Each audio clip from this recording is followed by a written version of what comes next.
అనుదిన నిత్యజీవపు మాటలు. దేవుని నామానికి మహిమ కలుగునుగాక.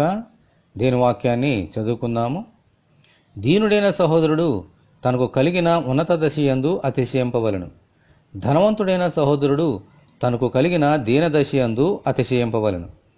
యాకోబు రాసిన పత్రిక 1వ అధ్యాయము 9వ వచనం.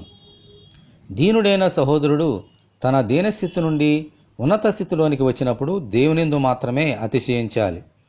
ఎందుకంటే దేవుడు అనుగ్రహిస్తేనే గాని ఎవరూ ఏమీ పొందుకోలేరు.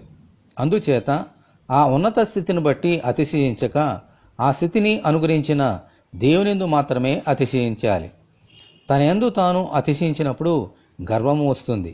అదే రీతిగా ధనవంతుడైన సహోదరుడు దీనస్థితిలోనికి వచ్చినప్పుడు కృంగిపోక దేవునికి దూరము కాక ఆ స్థితిని అనుగ్రహించిన దేవుని యందు అతిశయించాలి.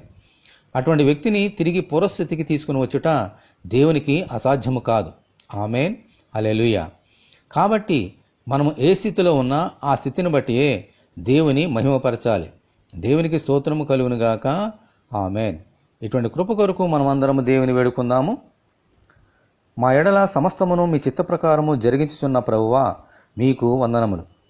మేము దీనస్థితిలో ఉన్నను, ఉన్నత స్థితిలో ఉన్నను, ఏ స్థితిలో ఉన్నను మిమ్ములనే నమ్ముకొని మిమ్మును మహిమపరచుచు జీవించినట్లు అనుగ్రహించమని, ఈ వాక్యం వింటున్న నీ బిడ్డలందరినీ అలాగున దీవించమని ప్రభువైన యేసుక్రీస్తు ద్వారా ప్రార్థన చేయుచున్నాము తండ్రి.